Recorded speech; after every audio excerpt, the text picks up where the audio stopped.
Gentlemen, thank you for standing by. My name is Krista, and I will be your conference operator today. At this time, I would like to welcome everyone to HIMS and HERS third quarter 2024 earnings conference call. All lines have been placed on mute to prevent any background noise. After the speaker's remarks, there will be a question and answer session. If you would like to ask a question during this time, simply press star followed by the number 1 on your telephone keypad. And if you'd like to withdraw that question, again, press star 1. Thank you. I would now like to turn the conference over to Bill Newby, Head of Investor Relations. Bill, you may begin. Good afternoon, everyone, and welcome to the HIMS and HERS Health third quarter 2024 earnings call. Today, after the market closed, we released this quarter's shareholder letter, a copy of which you can find on our website at investors.hims.com. On the call with me today is Andrew Dudum, our co-founder and chief executive officer, Yemi Okupe, our chief financial officer, and Dr. Patrick Carroll, our chief medical officer. Before I hand it over to Andrew, I need to remind you of legal safe harbor and cautionary declarations.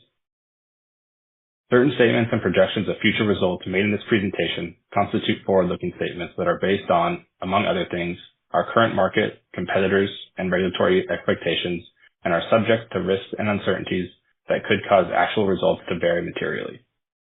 We take no obligation to update publicly any forward-looking statement after this call, whether as a result of new information, future events, changes in assumptions, or otherwise.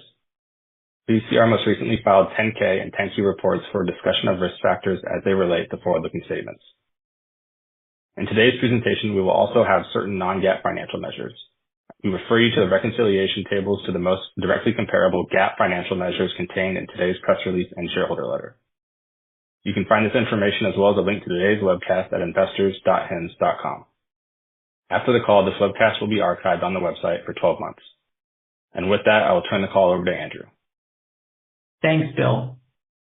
Strong momentum from last quarter continued into the second half as we further expanded capabilities on our platform to help millions of consumers feel great through the power of better health. We made considerable progress across several dimensions that consumers value, including the speed with which they can access providers and personalized solutions to address their needs, the convenience and transparency provided by our world-class technology platform, and lastly, the breadth of personalized solutions that enables them to address concerns across our specialties in a more unique and customized way. Ongoing success in the delivery against our mission is translating into exceptional business results. Year-over-year revenue growth accelerated 25 points quarter over quarter to 77% as we surpassed $400 million in revenue in the quarter. A disciplined approach to investment enabled us to surpass $50 million in adjusted EBITDA, reflecting a 13% adjusted EBITDA margin. Our strategy of offering high-quality, personalized solutions at mass market prices continues to resonate with consumers. We ended the third quarter with over 2 million subscribers and north of 50% of subscribers utilizing a personalized solution. We believe there are 4 primary factors driving rapid adoption of personalized solutions. The first is a continuous expansion of personalized solutions within new specialties. During the third quarter, we launched access to personalized titration schedules and dosing for semaglutide within weight loss. The second is scaling the number of compelling multi-condition solutions available on our platform that draw in a broader set of users. This includes access to personalized treatments that address multiple concerns both within and across specialties. The third is a wider selection of form factors, unlocking access to solutions that can now be utilized via chewable or topical solution and in the near future, gummy. And finally, as these solutions and our underlying capabilities expand, we're able to offer them at more accessible price points, strengthening a high value proposition for our customers that we believe is unmatched. Each of these developments allows us to service a broader set of consumer needs, which we believe will ultimately support more consumers sticking with their treatments and achieving positive outcomes. All of our specialties have benefited from this innovation, and we're seeing it have significant impact on the HERS brand. I've always believed that the HERS brand had the potential to eventually match, if not surpass, the size of the HIMS brand. As we surpassed 400,000 HERS subscribers in the third quarter across specialties such as dermatology, it is becoming increasingly clear that this area of our business is at an inflection point. In response to this accelerating trajectory, we are excited to announce the addition of Dr. Jessica Shepard, who recently joined us as Chief Medical Officer of HERS. A board-certified OBGYN, Dr. Shepard has served patients for nearly 20 years across health issues top of mind for women, including endometriosis, sexual health, menopausal health, fibroids, and narrowing health disparities for women. More recently, she has run a clinic that has offered personalized solutions across weight management, hormonal therapy, and dermatology. Our expanding platform continues to make significant strides in unlocking access to a level of care that has historically been available to only the most privileged segments of society. As our platform continues to scale, we are seeing an increased ability to reach some of the most vulnerable populations across America. We've seen an increase in individuals from less affluent communities joining and retaining on our platform, as we've made access to personalized solutions and high-quality care available at mass market prices. We ended the third quarter with over 400,000 subscribers on the platform from zip codes where the average household income is below $50,000, with nearly 40,000 of those subscribers in weight loss. Similarly, we are seeing an increase in subscribers from older communities, where we often see mobility issues, financial constraints, and in the case of weight loss, lack of Medicare coverage present barriers to treatment. Over 100,000 of our subscribers as of quarter end are over the age of 65, with nearly 7,000 of those accessing a weight loss solution. And finally, many individuals who spend their lives caring for others and keeping our country safe and healthy often face roadblocks when seeking access to medical care. This includes teachers that educate our communities, first responders that save lives, and military personnel and veterans that keep us safe. I'm incredibly proud of our Service Appreciation Initiative, which launched on September 18th and allows us to offer U.S. military, veterans, teachers, nurses, and first responders access to personalized, compounded GLP-1 weight loss solutions for as low as $99 per month. Underpinning our ability to bring this type of value to our consumers is scale, and more importantly, scale that is supported by a continuously advancing technology platform. Our platform is enabling us to democratize a high standard of care historically accessible by only a small population. Consumers on our platform have the ability to message providers and generally address concerns within hours as opposed to days or weeks. Access follow-up care on demand, which is especially beneficial in high-touch areas like mental health and weight loss, and seamlessly access providers from the comfort of their own home, outside of traditional working hours, minimizing disruption to income from time lost commuting or sitting in a waiting room. We believe this has translated into remarkable success by drawing new customers to the platform and providing the kind of personalized support we believe is critical for patient adherence and positive outcomes. I'd like to pass it over to our Chief Medical Officer, Dr. Patrick Carroll, to briefly talk through some of the dynamics we're seeing in some of our higher touch specialties. Thanks, Andrew. Over the course of 40 years of running my own medical practice and overseeing healthcare institutions, I have heard again and again that one of the deepest desires for medical providers was to spend more time with patients and offer them a deeper level of care.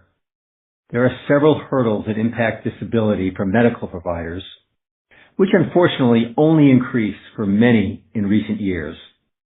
These include, first, the time medical providers lose across their day as a result of navigating numerous administrative tasks with inefficient tools, and the need to operate on a non-intuitive technological platforms that are not designed for patients or providers. HIMS and HERS' ability to remove these hurdles through thoughtful business practices and innovative technology centered on providing exceptional care to patients has unlocked an ability for medical providers to offer a deeper level of care to patients. This has been particularly transformational in traditionally higher touch areas such as weight loss. We believe GLP-1s have the ability to have a tremendous impact on society. However, several barriers prevent them from unlocking their full potential. Studies have shown that intolerable side effects like gastrointestinal issues and substantial muscle loss, less than desired frequency of engagement with providers, and lack of access to affordable solutions result in less than 70% of patients continuing the medication after 4 weeks of treatment. That number falls further to 42% by 12 weeks. Across the HIMS and HERS platform, we have seen strong retention rates for compounded GLP-1 solutions. At 4 weeks, 85% of GLP-1 patients are engaging with the platform, including through continuation of care, completing a check-in, or proactive engagement with the provider. By 12 weeks, we observe 70% of patients continuing with their subscription. We believe there are 4 primary drivers of these great results. First, our platform enables consistent provider communication. By 4 weeks, patients have typically had at least 3 engagements with the provider on the platform. And by 12 weeks, they've had an average of 5 engagements. Once a patient reaches the end of their titration schedule, providers still engage with patients on average of at least once a month. This level of service would be incredibly challenging to offer at scale to the average consumer in the typical brick-and-mortar setting. Second, technology on our platform removes administrative overhead on providers and equips them with products and tools to better address individual patient needs. Providers on the HIMS and HERS platform have access to tools with our proprietary EMR that automate notes on patients, programmatically flag certain risks, and leverage structured data to help them highlight important concerns and dynamics for providers. Additionally, capabilities such as MedMatch by HIMS and HERS, our proprietary AI technology, support providers in identifying ways to balance weight loss results with the side effect management, including medication and titration schedule adjustments. Third, a wide breadth of personalized dosage options means that providers on our platform can serve a broader set of patients. Standard doses will work for many patients. However, given the diversity of obesity challenges across the American population and the concerns many have with common side effects, like nausea, vomiting, diarrhea, and muscle loss or sarcopenia, we expect there are millions of individuals who stand to benefit from personalized dosages. Finally, based on customer-reported data from more than 10,000 subscribers on a personalized weight loss program who have reached their 28-day check-in, and several thousand of those who have reached their 56-day check-in, these patients are seeing results and are indicating they are excited to continue accomplishing their goals. We have seen customers lose on average of 4.1% of their initial body weight in their first 4 weeks, while customers who have reached the 8-week mark have lost 5.5% of their initial body weight. We believe the clinical benefits of the care and personalized solutions available through our platform are clear, as we are seeing more consumers continue with their medication schedules and report positive outcomes. While both our mental health and weight loss specialties are in their early innings, I am excited by the foundation that we are laying with capabilities that we expect will expand over time. Thanks for those insights, Dr. Carroll. As we enter the final months of 2024, I'm so excited by the momentum we are seeing and how all of the pieces we've built over the last 7 years are coming together. Our brand continues to connect with customers and is increasingly becoming known as a leader in high-quality, personalized solutions. Each of our strategic pillars, a trusted brand, leading technology platform, innovative products and services, and clinical excellence, are coalescing in a way that is enabling us to bring increased value to our subscribers at a rapid pace. We see the benefit in this with respect to how our weight loss specialty has rapidly scaled over the course of the last year. I'm impressed with how our team has come together to enable access to weight management solutions and grateful that the company can play an integral part in taking a step toward reducing the 500,000 preventable deaths of Americans that obesity contributes to each year. While the regulatory landscape continues to evolve, the data we are seeing on our platform suggests widespread difficulty accessing name brand GLP-1 solutions. And a resolution of the GLP-1 shortage would not be possible without the potential disruption of care to hundreds of thousands of Americans.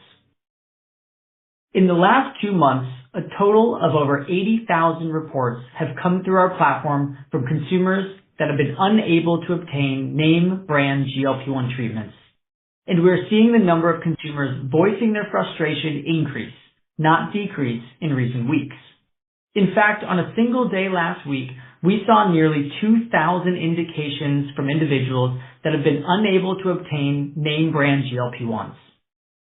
Consumers are doing their part to ensure their voices are heard, and we are actively communicating with federal and state legislative and regulatory bodies to share the experience of our customers and the dynamics that we're seeing across our platform. Our belief is that the principles that have unlocked success in other specialties provide a path for weight loss to continue to succeed when the shortage is ultimately resolved. Having a breadth of solutions that continues to expand enables us to fulfill different consumer requirements and needs while building a specialty that can be increasingly durable. We launched access to a holistic weight loss program last November for as low as $79 per month, including access to personalized, oral-based solutions aimed at addressing the underlying drivers behind an individual's weight gain. Our customers using personalized oral medications as part of the holistic program have reported weight loss results that are on average at least 70% of the numbers being self-reported by customers utilizing compounded GLP-1s on the platform. The addition of GLP-1s further expanded our weight loss offering and unlocked access to these potentially life-changing solutions for a broader portion of the American population. Next, we plan to bring liraglutide, the first generic GLP-1 in the market, to the platform in 2025. We have already confirmed a core supplier for this addition, and over the next few months expect to finish completing test and batch validation as well as confirming certificates of authenticity. Our technology platform enables us to support consumers in identifying their options and help providers match their patients with the most appropriate solution for an individual's personal clinical need. Consumers' ability to maintain frequent communication with providers as they progress through their treatment with products like GLP-1s can help them effectively balance side effect concerns with weight loss goals. We are continuing to actively invest in our 503A facilities, which we expect will enable us to continue offering personalized weight loss solutions on the platform over the long term. The ability to bring significant value to consumers by democratizing access to high-quality, personalized solutions at affordable prices has enabled us to quickly achieve scale. Continued execution on this front provides me with confidence that we can fulfill our ambitious aspiration of having every household in the U.S. using HIMS and HERS for their personalized health and wellness needs. With that, I will pass it over to Yemi to walk through our financials and outlook for the remainder of the year in greater detail. Thanks, Andrew. I will start by providing an overview of our third quarter financial performance and then discuss our updated outlook for 2024. To date, 2024 has shaped up to be a transformational year with exceptional momentum across several areas of our business. We are excited to see what was already a strong trajectory accelerate in the third quarter. It is becoming increasingly clear that there is tremendous consumer demand for the value that our platform brings, as well as for high-quality personalized solutions at accessible prices. In the third quarter, revenue increased 77% year over year to $401.6 million, with ongoing strength coming out of our online channel. Online revenue was $392.6 million, up 79% from the third quarter of last year. Expansion of our online subscriber base continues to remain the primary driver of growth across the platform. Our subscriber base grew at a record level pace with over 180,000 net subscribers added in the third quarter. We ended the quarter with over 2 million subscribers, representing a 44% increase from the third quarter of last year.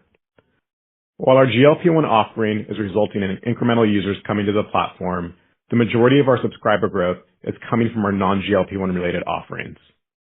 Our subscriber base excluding GLP-1s grew approximately 40% year over year. Our continued success at growing our subscriber base can largely be attributed to continued innovation across our portfolio of personalized solutions. We are pleased to achieve our goal of bringing the value of personalized solutions and care to over 1 million consumers by year end, a quarter early. We are seeing the value to customers of personalized solutions reflected on the platform in two primary ways. The first is through an ability to draw a broader audience of users who may have historically struggled to find treatments that meet their clinical needs. Personalized solutions enable us to reach a broader set of consumer phenotypes that come with different clinical requirements, concerns, and goals. For example, through innovative form factors and dosages, we are able to provide access to differentiated solutions and messaging to the individual that has suffered from hair loss for years, relative to the individual earlier on in their journey and more interested in preventative measures. North of 65% of new subscribers benefited from a personalized solution in the third quarter, and we believe this number can continue to grow with continued innovation to meet customers' clinical needs. The second way we are seeing personalization demonstrate value is through higher retention, which we believe reflects increasing consumer satisfaction. User feedback around factors that prevent them from adopting or adhering to a treatment is a core part of the design process for personalized solutions. With greater customization for individual clinical needs at affordable prices, we are seeing retention drift higher across many of our specialties. For example, in some subspecialties of women's dermatology, we are seeing annual retention increase by more than 20 points year over year, as the mix of those utilizing a personalized solution increased 40 points year over year to approximately 70% of the specialty. We believe that with continued innovation and personalization for individual clinical needs, these benefits will continue to compound across specialties in the future. Monthly online revenue per average subscriber increased 24% in the third quarter relative to last year to $67. A continued shift to more premium personalized offerings has been one contributor towards this dynamic, which has offset headwinds from a migration toward longer duration commitments that carry a lower average monthly price. The success of our weight loss specialty has been another key driver in the increase in monthly online revenue per average subscriber through two mechanisms. Firstly, our weight loss solutions carry a higher monthly average price relative to other product offerings. Historically, our offerings have ranged from $35 to $55 per month, depending on specialty and duration. Our oral weight management offering starts at $79 per month, and our GLP-1 offering generally starts at $199 per month. Secondarily, many of our existing subscribers to other specialties are adopting weight loss solutions, and subscribers that come to the platform initially for weight loss are subsequently adopting solutions across other specialties. In the third quarter, 20,000 subscribers that acquired a weight loss solution were pre-existing customers, and 20% of weight loss subscribers had a multi-specialty relationship with HIMS and HERS. Increased multi-specialty adoption from our subscribers has been largely organic. In the third quarter, nearly 300,000 subscribers were treated for 2 or more conditions on the platform, inclusive of subscribers on a single treatment with multi-condition capabilities. As we continue to broaden the variety of solutions across specialties and elevate the number of multi-condition personalized treatments, we expect the number of multi-condition subscribers to continue to increase. In 2025, we expect to elevate the consumer experience for our multi-specialty subscribers through technological advancements on our platform. We believe this carries immense potential to drive higher retention as users receive multiple benefits. Effective execution of our capital allocation framework has enabled us to maintain a robust margin profile while simultaneously accelerating revenue growth. In the third quarter, adjusted EBITDA was $51.1 million, increasing 4 times relative to last year. Adjusted EBITDA margin expanded more than 7 points year over year to nearly 13%, as efficiency gains in operating expenses offset an expected degradation in gross margin associated with new product launches. Gross margin declined 2 points quarter over quarter and was 79% in the third quarter. Scaling of the weight loss specialty was the primary driver of this margin degradation. As we highlighted last quarter, lower margins are a common dynamic we often see early in an offering's life cycle. As the offering continues to scale and we are able to unlock efficiencies from automation and verticalization, we expect to offset a portion of these gross margin headwinds in the future. Management of our operating cost structure enabled us to offset pressure from gross margin headwinds. G&A costs as a percentage of revenue improved 5 points year-over-year and 2 points quarter-over-quarter to 11%. G&A expenses may fluctuate from quarter to quarter, but in the midterm, we see continued opportunity for leverage. Operations and support costs as a percentage of revenue improved 2 points year-over-year and 1 point quarter-over-quarter to 12%. We expect continued efficiency gains in these areas over the mid to long term as we benefit from scale efficiencies and further leverage technologies like clever routing to improve the performance of our customer support and care teams. Marketing as a percentage of revenue improved 6 points year-over-year to 45%, marking a new record in our history as a public company for the second quarter in a row. The growing emphasis on personalized solutions, along with the maturation of newer customer groups introduced to favorable pricing models, is enhancing our retention rates. Additionally, we are seeing continued success in acquiring customers through more cost-effective channels as awareness of the HIMS and HERS brands grows. As we expand in categories where consumers feel more comfortable discussing their experiences, these factors are driving both growth and customer loyalty. Net income was $75.6 million in the third quarter and included a $60.8 million tax benefit related to the release of a tax valuation allowance, partially offset by current period tax expense. Recall I highlighted this possibility last quarter due to our improving certainty around long-term profitability, resulting in the increased likelihood in the utilization of our deferred tax assets. Our income before taxes was $23.6 million for the third quarter, which excludes the total income tax effects which were impacted by the valuation allowance release.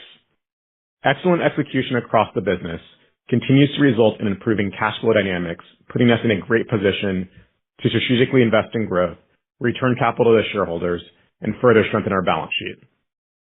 Solid free cash flow of $79.4 million in the third quarter enabled us to make strategic investments and increase cash and short-term investments on our balance sheet by nearly $27 million quarter-over-quarter to $254 million. In the third quarter, we saw what we believe to be a meaningful disconnect between the market value and intrinsic value of our stock. As a result, we allocated $30 million to repurchase 1.9 million shares at an average share price of $15.83 during the quarter. At the end of the quarter, there was $70 million remaining on our $100 million share repurchase authorization. Before going into our outlook for the remainder of the year, I'd like to reiterate our capital allocation priorities and give additional insight into how we intend to utilize our balance sheet. Given the momentum we are seeing across the business, we continue to believe our model is positioned to help tens of millions of individuals. As such, our first priority remains in ensuring that our platform has the necessary capabilities in place to meet the growing needs of our subscribers. While CapEx investment has been moderate through the last 2 quarters, we expect more significant investment during the fourth quarter as we further evolve our capabilities. These investments will primarily go toward 2 areas of focus. First, increasing our capacity to provide more individuals with access to a personalized solution uniquely designed to address their clinical needs. We expect these investments will position us to continue expanding the variety of form factors, multi-condition treatments, and dosage options available to our customers. Second, increasing the level of automation at each of our affiliated facilities. We expect these investments to drive greater efficiency and allow us to unlock more value for consumers, strengthening our competitive position while allowing an increasingly wider portion of the population to access the solutions available on our platform. We will continue to explore opportunities to expedite the evolution of our platform through strategic M&A transactions. While we set an extremely high bar in this regard, the MetaSource acquisition is a great example of our willingness to deploy our balance sheet towards high-value assets that we feel will accelerate our corporate strategy. With that backdrop, I'd like to provide the final update for our 2024 outlook. In the fourth quarter, we are anticipating revenue in the range of $465 to $470 million, representing a year-over-year increase of 89 to 91%. We expect adjusted EBITDA to be between $50 to $55 million, representing an adjusted EBITDA margin of 11% at the midpoint of both ranges. For the full year, we are anticipating revenue of between $1.46 to $1.465 billion, representing a year-over-year increase of 67 to 68%. Lastly, we expect 2024 adjusted EBITDA will be between $173 and $178 million. These adjusted EBITDA and revenue ranges imply an adjusted EBITDA margin of 12% at the midpoint of both ranges. Embedded in our outlook is an expectation for more substantial investment in marketing in the fourth quarter relative to prior quarters.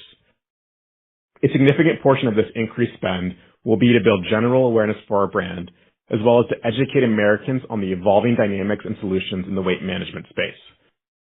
Current momentum of the business provides us with confidence to continue to drive 1 to 3 points of marketing leverage per annum and achieve our goal of adjusted EBITDA margins of at least 20% no later than 2030. Continued gross margin degradation is expected in the fourth quarter as our weight loss specialty continues to gain traction. Capital investment will start to reaccelerate as we invest in capabilities that we expect will enable us to fulfill an increasing portion of demand for GLP-1 solutions through our affiliated pharmacies and bring new solutions to the platform in 2025, such as liraglutide. We believe these investments will enable us to bring the benefit of our platform to tens of millions of users across weight loss and our other specialties. Our business has always centered on our subscription platform, but now more than ever, the majority of our revenue is derived from recurring subscription revenue. The focus of our strategy is centered around acquiring, retaining, and expanding our relationships with our subscribers. As a result, we will no longer report on orders and average order value after our 2024 10-K filing. Our trajectory in 2024 has been nothing short of phenomenal due to excellent execution across the organization. The business trajectory, as well as the current investments in capabilities and talent, are setting a robust foundation for 2025. More and more consumers are coming to the platform as we continue to expand technological capabilities and our breadth of solutions. We are drawing world-class providers onto the platform as a result of our technology's ability to help them focus on treating patients versus handling administrative burdens. Exiting the year with over 1 million subscribers on the platform benefiting from personalized solutions and many more consumers benefiting from the potential our platform can bring is a clear signal that our strategy is resonating across America. Our ability to drive these incredible results would not be possible without the ongoing commitment and dedication from every team member at HIMS and HERS.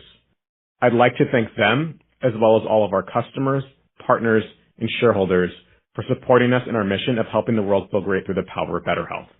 With that, I will now turn it over to the operator for questions. Thank you. We will now begin the question and answer session. If you would like to ask a question, please press star 1 on your telephone keypad to raise your hand and join the queue. And if you'd like to withdraw that question, again, press star 1. We ask that you limit yourself to 1 question and 1 follow-up. Your first question comes from the line of Allen Lutz with Bank of America. Please go ahead. Good afternoon. Thanks for taking the questions. I didn't think that I caught it on the prepared remarks, but are you providing what the GLP-1 contribution was in the quarter?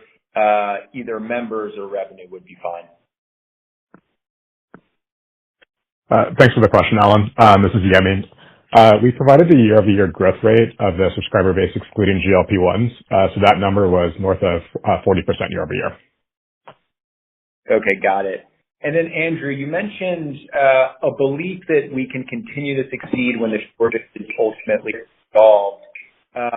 You mentioned a lot of different opportunities in the shareholder letter, but can you kind of describe to us what do you think the GLP-1 business looks like a year from now? You mentioned different factors. You mentioned oral business growing. You mentioned liraglutide. How should we think about the way that you're thinking about one business maybe this time next year? Thanks. Yeah, thanks, Alan. I think like all of our specialties, we're looking at a diverse breadth of portfolio within the product assortment.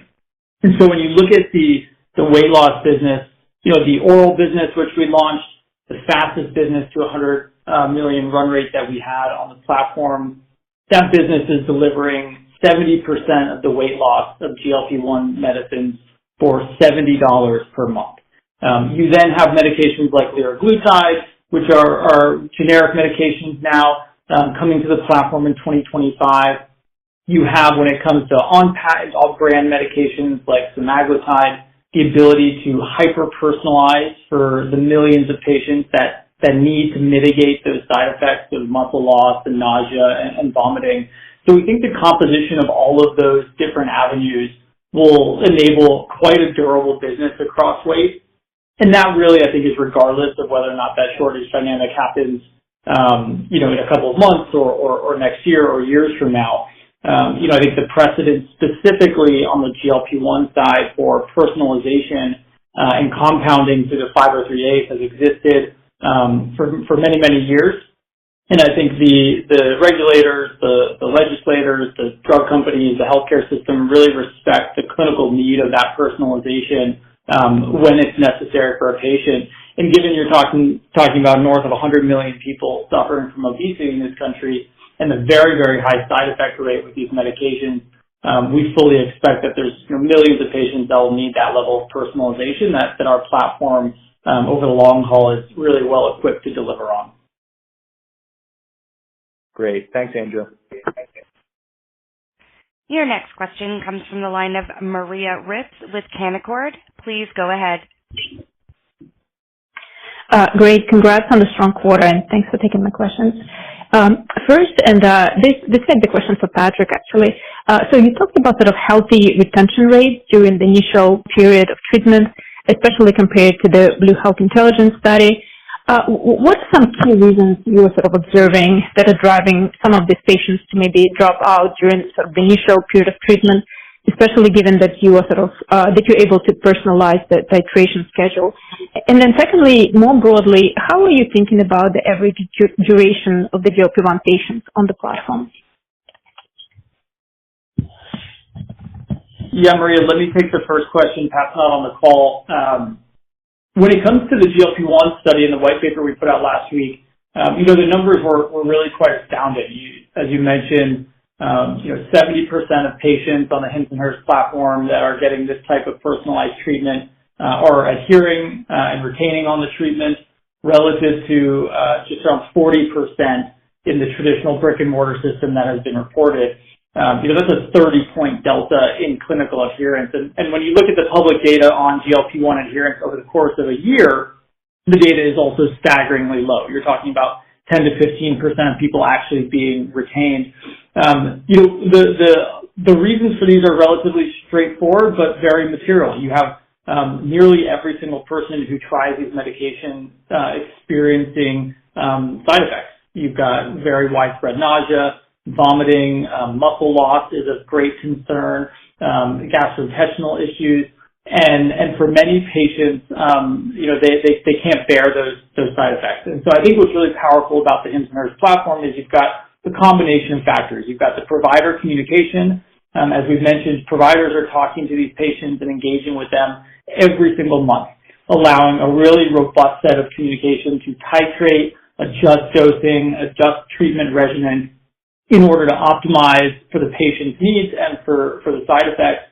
You've got technology underpinning this, where MedMatch is able to start helping providers set the right prescription treatment from day zero. So that could be a slower titration schedule, an end dose that is optimized for the patient's preferences. And then obviously under the hood, the capabilities on the platform allows for a really wide range of personalized dosages. This has continued to expand in Q3, and I think you'll continue to see us expand that like we have in other specialties. But more and more of the nuance of understanding these patients, letting the technology and the provider and then the high touch allow for personalization is ultimately going to result in better outcomes. And for this treatment in specific, given the side effect rate, I think it's going to be a key driver of much better clinical outcomes and adherence. And then Maria, this is Yemi. To take the second part of your question, the factors that Andrew mentioned really are driving stronger retention across the platform.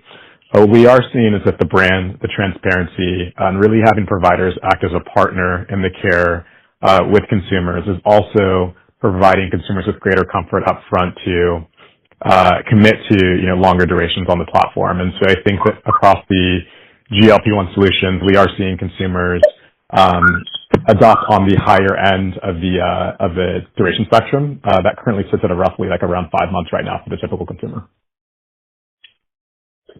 Got it. Thank you both, and good luck with the rest of the year. Your next question comes from the line of Daniel Grosslight with Citi. Please go ahead.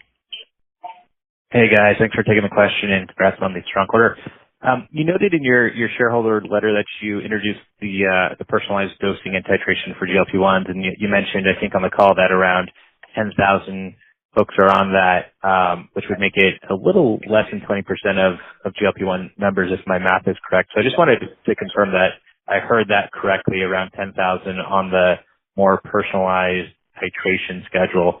And then on that, is it your understanding that these more personalized titrated GLP-1 dosages will be able to you'll be able to continue to compound that once the shortages abate? Is it enough to kind of get around that personalization carve out?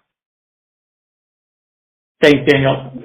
Regarding the 10,000, I think that was specific to a study that we put out on patient outcomes for GLP-1s, but I don't think it was the exact number of patients specifically on personalized doses in aggregate.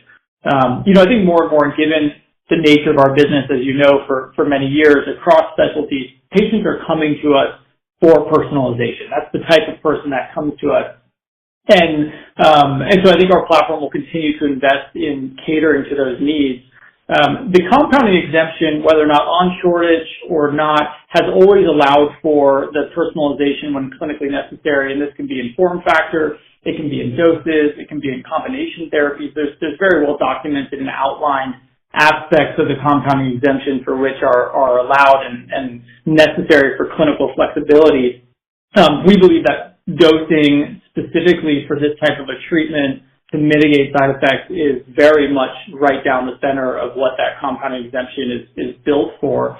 I think also there's widespread clinical awareness of this level of personalization and the benefits of it, right? When you go back to some of those white papers and the public data around side effects and clinical outcomes and adherence, like we were talking about with Maria, these people are really struggling, and we see it overwhelmingly on the platform. And most just stop, right? They stop taking the medicine for many of these reasons. And so the ability to really customize that level of care, we think, is very well respected precedent, very much within the bounds of the compounding exemption. And we also believe is very well respected across all the parties in the industry. Yep, makes sense.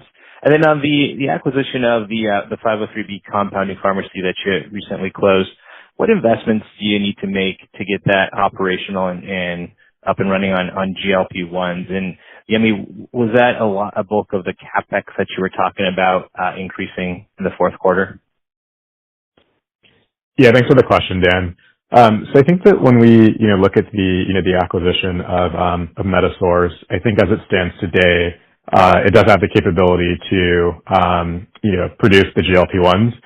Really, the investments that we are looking to make over the course of the next couple of quarters is expanding capacity, as well as just the overall efficiency through leveraging the playbook of automation. We know that we will have scale with GLP-1s on our platform, and so deploying that knowledge and the playbook that we've utilized across other specialties in the past, something that we expect to do in the coming quarters to drive more and more efficiency on that front. With respect to your second question, I think that really the CapEx will be diversified across several areas. We have received clear signal that consumers overwhelmingly are resonating with personalization, given the fact that it produces unique advantages to address their clinical needs. And so I think as we mentioned in the prepared remarks, we now have over 1 million subscribers that are benefiting from personalized solutions, more than half of the subscriber base. So as a result, we're going to look to also, in addition to verticalizing the GLP-1 operation, start to widen the aperture both from capacity, personalized options that we can have, but also the breadth of personalized options that we can have in the coming quarters. And so I would say that the CapEx really is a mix across those elements. Got it. Thank you. Your next question comes from the line of Eric Percher with Nephron Research. Please go ahead. Thank you. Yemi, I'd like to follow on that line and just ask, I heard 503A investment for the long term, 503B in the near term. How do you think about the ability to flex on those two as the regulatory environment changes? And is there any major difference in efficiency if you need to move toward 503A? Yeah, thanks for the question, Eric. I think that really we're going to need to be able to, walk and chew gum, at the same time. So we have a very talented team across the board. We also have the strength of our balance sheet with north of $250 million and a growing free cash flow portfolio that will enable us to invest in these things concurrently. So we would expect to continue to invest in the capabilities in both the 503A as well as the 503B. With respect to the efficiency across, the two, different operations, 503Bs are generally more efficient than 503As. Given the fact that we, had 503As for numerous years, we do believe that we can drive a substantial amount of efficiency. The reality is that both operations will be significantly more efficient than utilizing a third party. So we see substantial opportunity, for efficiency and greater economics within that subspecialty in the coming quarters. And the liraglutide, is that an identification of API versus a manufacturer of a generic injectable, and does that then have to go into a NDA submission? Hey, Eric, great question. Similar across all of the medications that we offer on the platform, there's a pretty extensive set of protocols that the supply chain goes through, and many of the times this is DMS numbers with the FDA, batch authentication, certificates of authentication that we open source to all of the patients. We do in-house and third-party independent testing of these APIs and treatments, both what is absolutely clinically necessary from a safety standpoint with the FDA, but also kind of the above and beyond that our team goes through just to get comfortable. So when it comes to liraglutide, it will be the exact same process that we've utilized across the stack. And, we're really excited about that medication in particular, just because I think patients are really looking for value when it comes to obesity treatments. And, that medication is known, it's increasingly available. The affordability profile will be something that we think is achievable for many. And similar to our oral medications where you're seeing 70% of the weight loss for $70 per month, that type of value offering is really something we're pretty excited to bring to market. But same protocols and same safety standards when it comes to bringing that to customers and how we think about it. Thank you. Your next question comes from the line of Ryan McDonald with Needham. Please go ahead. Hi, congrats on a great quarter, and thanks for taking my questions. Maybe to start out, it seems like the oral business and weight loss continues to perform really well despite sort of the now availability of GLP-1s on your platform. Can you just talk about how you're sort of able to sort of effectively route patients or customers to the oral option versus some of the GLP-1s, and what's really the top of the funnel driving demand? Is it customers coming in, looking for GLP-1s and sort of being made aware and educated on the oral option? Just any color there would be helpful. Thanks. Thanks, Ryan. It's a great question. In many ways, I think we see ourselves as a platform, looking a little bit like Switzerland, where we offer a wide range of treatments and services and try to help patients identify what is right for them. That could be related to clinical needs. It could be related to personal preferences, something they've heard of or something they're excited by. So there's really no, so to speak, Trojan horse where we're leveraging one medication to bring people in. The oral treatment option, as we've shared, is an incredibly robust business within the obesity business. As we shared last quarter, it's the fastest specialty we have ever launched on the platform, just the oral medication alone. And what that's doing is something really special. It's doing something that also is very rarely accessible to the mass market, which is a hyper-personalization approach to understand the underlying factors driving your weight gain. So this could be insulin resistance, metabolic disorder, binge eating, depressive dynamics and symptoms. And our SVP of weight management, Dr. Craig Primack, has been a specialist in this for 20 years. And we've brought a lot of that expertise that is available only to the 1 or 2% to the masses at scale for a price point that's very, very achievable. So I think different people have different preferences and different clinical needs. This is a treatment that is, as I was saying, delivering 70% of the weight loss of a injectable weekly gold standard GLP-1. for only $70 per month. So incredible value, which I think just naturally is attracting consumers. I think there's also a lot of comfort in the fact that these treatments in the oral business have been around for decades. The known side effects and safety profiles are very widely studied. And the fact that there's different formats, oral medication chews versus an injectable is also, I think, appealing to people. So we expect that oral business to be a large composition of the weight business, regardless of GLP-1s and liraglutide and everything to come. Appreciate all the color there, Andrew. Maybe as a follow-up, you mentioned obviously a number of options of how the weight business is going to continue to evolve in the future. One obviously being as supply becomes available, offering the branded options. As we think about the incremental investments you're making, is there any sort of contemplation in the near term about sort of building out the infrastructure for sort of getting reimbursed and taking insurance, or would you expect even as you start to offer the branded options, continuing on the cash pay side? Thanks. Yeah, great question, Ryan. I think right now the simplicity of the cash pay side has been relatively straightforward for patients. As most know, the actual coverage for these brand name medications when it comes to obesity is very, very low. Almost nobody without extremely high-end plans are getting coverage, and you see more and more coverage dropping quarter over quarter, even in the last couple of weeks. So the simplicity, I think, of the cash pay market is probably our approach. We will continue to try to bring more branded options to the platform because, again, choice is king, and consumers do love that choice. But with that said, I think we're excited by some of the treatments like liraglutide and the oral treatments and the personalized semaglutides and GLP-1s that offer really effective treatment at something that is more accessible to the mass market. And as we shared in the prepared remarks, we're now treating hundreds of thousands of Americans that are, in zip codes and economic brackets that really, really struggle with care. And so I think it's increasingly becoming, a really spirited, altruistic part of the business that we're really excited by.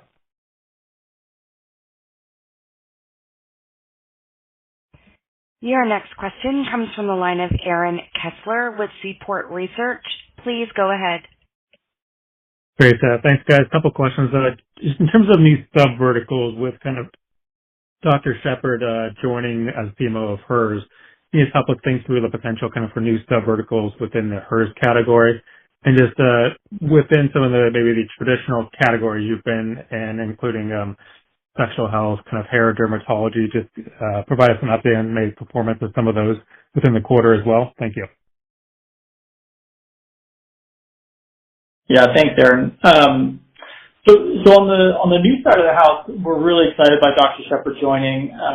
The HERS business, as we mentioned, is the fastest part of the aggregate business growing. Right, it's an incredible business, and it's diversified quite dramatically across mental health, dermatology, as you shared, metabolic health, obesity. So an incredible amount of diversity taking place. That's actually driving that. I think the combination of moves that we've made, such as bringing Dr. Shepard onto the team, as well as the 503B Medisource in California, which allows for sterile injectables, kind of leads towards categories that we've spoken about in the past that Dr. Shepard is an expert on. And these are categories such as perimenopause, menopause, hormonal therapy, and all of the related impacts that might have for women as they age. Same thing on the men's side of the business. We expect that business to be something that is, rolling out in the next couple of years and something that our customers really have been wanting for some time. So that's maybe a little bit of color on kind of the new verticals to come. With regard to the core, as Yemi shared, there was 40+% year-over-year growth in our subscribers, excluding the GLP-1 business.